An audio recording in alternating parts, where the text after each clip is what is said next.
God speaking this day. The hour has come. Look, rise, let us go, says the Lord. This is the year 2017 of the Spirit willing. No longer shall the I'm only human, we are flesh, and everything ain't always spiritual suffice. You will be disqualified. Trust me, you'll be cutting yourself short. Those who sow into the flesh will reap the flesh, and those who sow into the Spirit will reap the things of the Spirit. This is the time of those who are the sons of God shall be led by the tested Spirit of the living God. It's the supernatural and the natural that will empower you the ability to go beyond your carnal nature, which will only bring you death. We will be given and already have been given several times a choice of life and death. Life is in those who follow after the Spirit of God. Following after the Spirit of God will give you a life of peace, protection, prosperity, provision.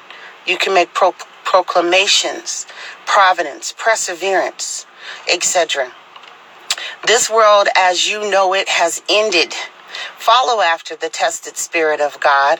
He will teach you strategic strategies and tactics. God blew his Spirit in us when he gave us life. That breath is called Ruha. That breath of God, it is the greater is he that is in me than he that is in the world. It's time for the spirit of the willing and the flesh to be weak. Choose this day whom you're going to serve. Flesh or carnal death, or the Spirit, which is life and godliness. Flesh is carnal death, but to follow after the Spirit, you shall have life and godliness, which empowers you to succeed temptations, demonic activities, adversity, sickness, yes, and even death. You will be caught sleeping. Will you be caught sleeping? Wake up. Behold, God is doing a new thing, and it springs forth. Do you not receive it? Will your spirit be willing and your flesh be weak? I pray you keep your flesh under subjection and always go after the Spirit willing. Wherever, whenever the tested Spirit of God is to go, I pray you go straight forward and do not turn back. Listen. It is time to be led by the Spirit. It's no longer kooky, no longer freaky, no longer weird. The things of the Spirit shall be natural to you because we are spirit in a body. We are spirit man. It is time. This time has changed now. You're going to start having all kind of adversity of things like, wow, did I just see that? Was that really a demon I just saw fly through here?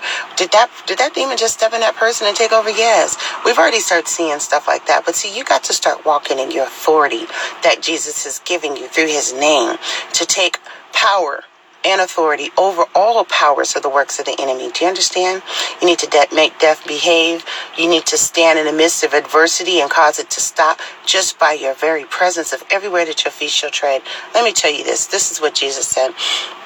Jesus returned to his disciples and found them sleeping. Simon, he said to Peter, are you asleep? Couldn't you keep watch 1 hour? Watch and pray so that you will not fall into temptation. Even the very elect shall be deceived. That's me. The scripture goes on to say, the spirit is willing, but the flesh is weak. Once more, he went away and he prayed, and the same thing. When he came back, he found them sleeping because their eyes were heavy. They did not know what to say to him. That's the second time. This is the third time he returned. He said to them, are you still sleeping and resting? Enough. The hour has come. Look, rise, let us go. It's time for the warriors and the soldiers to arise. What is really going on? Why are you still asleep? Wake up. It's time for you to wake up. Wake up your spirit, man. And those who are the sons of God should be led by the Spirit of God. And now it is time to stand your ground. It's time for you to know the authority, your authority, that Jesus gives you. Let me tell you how to become a powerful Christian, how to use your authority. You stay repentant of those things that God says he does not like, that he hates the most. That is in Proverbs 6 and Proverbs 8.